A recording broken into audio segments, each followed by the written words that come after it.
तो हिंदुस्तान ने पाकिस्तान को डाउनग्रेड किया है सफारती तौर पर। उन्होंने पाकिस्तान के कानों पर चपेड़ें दी, माजरत के साथ ये लफ्ज़ मीन रख रख के चपेड़ें दी उन्होंने तो एक कहा कि पाकिस्तान गलाजत में गिरा हुआ है। अल्फाज मुझे नहीं मिल रहे थे, मैं अब किस बात का मातम करूं, किस किस का मातम करूं और कहां कहां का मातम।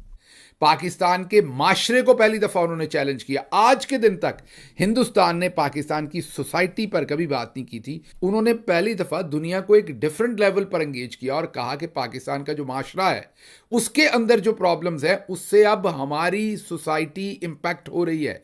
ये जो दिन दिखाया है कुदरत ने, ये हमारे अपने हाथों की कमाई।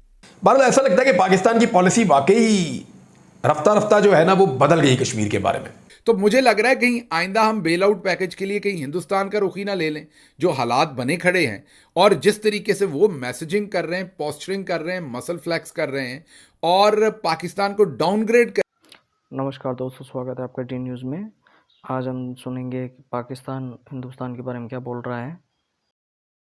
जैसा कि दोस्तों हम सबको पता है कि पाकिस्तान की इकोनॉमी इस वक्त बाहरी क्राइसिस में गुजर रही है, लेकिन ये क्राइसिस पाकिस्तान की मीडिया भारत के ऊपर थोप रही है और ये जो चल रहा है पाकिस्तान में, इन सब का ब्लेम पाकिस्तान हिंदुस्तान के ऊपर ठोक रहा है, जबकि ये इनको पता नहीं कि यह सब किया धरा इनकी आर्मी का और इनकी जो सरकार है उनका किया धरा है, लेकिन ये मान नहीं रहे, मानने को तैयार नहीं है।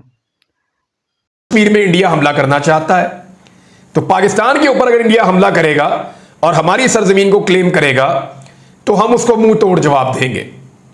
लेकिन अब इंडिया कहता है कि जी पाकिस्तान को, अभी उनके जयशंकर ने कहा अक़वाम मुत्तहिदा में खड़े होकर, आप अपने वज़ीर आज़म की तकरीर सुन लें और इंडियन वज़ीर ख़ारजा की सुन लें। उन्होंने कहा जी पाकिस्तान के पास हमारी टेरिटरी है, हमारे इलाके हैं पाकिस्तान के पास, और वो कश्मीर के ऊपर और गिलगित बल्तिस्तान के ऊपर अपना हक जताते हैं और वो कहते हैं जी हम वापस लेंगे, ये हमारा कन्फ्लिक्ट है पाकिस्तान के साथ। और पाकिस्तान कहता है जी आप अटैक करेंगे तो हम जवाब देंगे। हम डिफेंसिव हो गए, इंडिया ऑफेंसिव हो गया। हमारी पॉलिसी में जो शिफ्ट आया वो ये है कि पहले हम मकबूजा कश्मीर की बात करते थे और इंडिया मकबूजा कश्मीर को अपने पास रखने की बात करता था।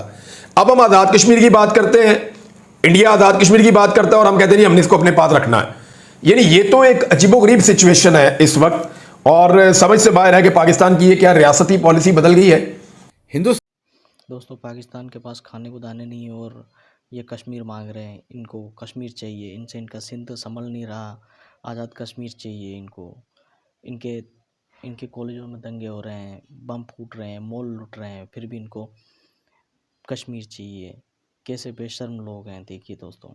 और आप माजरत के साथ ये लफ्ज़, लेकिन आपका वो बेशर्म रंगबाज जो इस टाइम डिफेंस मिनिस्टर लगाया हुआ है, वो शायद फॉरेन मिनिस्टर भी थे उस टाइम, उन्होंने आगे से बयान पकौड़े के वज़न के ऊपर दिया था। याद कीजिए कि पाकिस्तानी जो हैं वो कितने पकौड़े खाते हैं।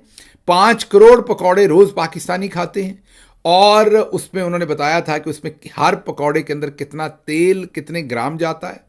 और तो इंडिया स्लो होने का नाम नहीं ले रहा शहबाज शरीफ साहब की तकरीर के बाद, क्योंकि जयशंकर साहब ने अब आड़े हाथों लिया है और उन्होंने तो कर्मा कह दिया। अच्छा, अब मैं देख रही थी कि ये जो उन्होंने लफ्ज बोला है, एक तरीके से देखे ना, ये एक होता है कि आप पहले तो जो उनकी वहां पर फर्स्ट सेक्रेटरी हैं उन्होंने जो जवाब दिया बड़ा ही सख्त था, आपने वो भी सुना और देखा कि उन्होंने क्या जवाब दिया था। और अब डॉक्टर जयशंकर स्पीच उन्होंने बहुत लेंथी स्पीच थी डॉक्टर जयशंकर की, बहुत जबरदस्त स्पीच थी। और डॉक्टर जयशंकर ने जो अपनी स्पीच की है, ये तो पाकिस्तान के बारे में तो उन्होंने एक शॉर्ट, आप कह लें पैराग्राफ या एक ऐसा कि जो शॉर्ट पार्ट है जिस जो उन्होंने बोला, चंद चंद सेंटेंसेस या कुछ जुमले उन्होंने पाकिस्तान के बारे में बोले, वरना उनकी पूरी स्पीच जो है जिसमें उन्होंने गाजा का जिक्र किया है, उन्होंने इंफ्रास्ट्रक्चर का, फिर डिजिटल जो इस वक्त टेक्नोलॉजी जो एडवांसेस हैं उसका जिक्र किया है, फिर बहुत ऐसे दुनिया के इश्यूज और इंटरनेशनल और नेशनल इश्यूज जिसको उन्होंने उसमें।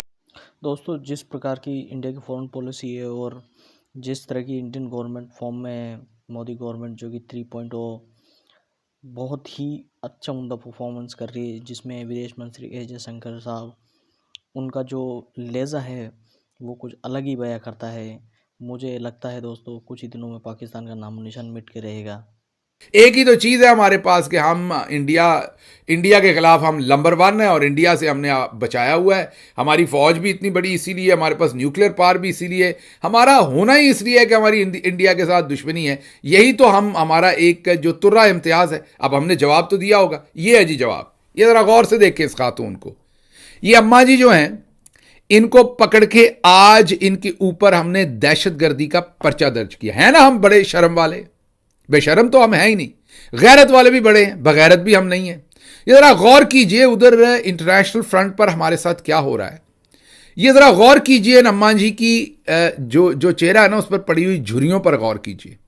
ये झुर्रियाँ दोस्तों, पाकिस्तान कुछ ज़्यादा ही मुस्लिम ब्रदरहुड की बातें करता है। इनको हमास वालों का साथ देना चाहिए था, फिर इनको इजराइल वाले जैसे पेलते ना, वो मज़ा आता। थैंक यू फॉर वॉचिंग दोस्तों, गुड बाय, फिर मिलते हैं।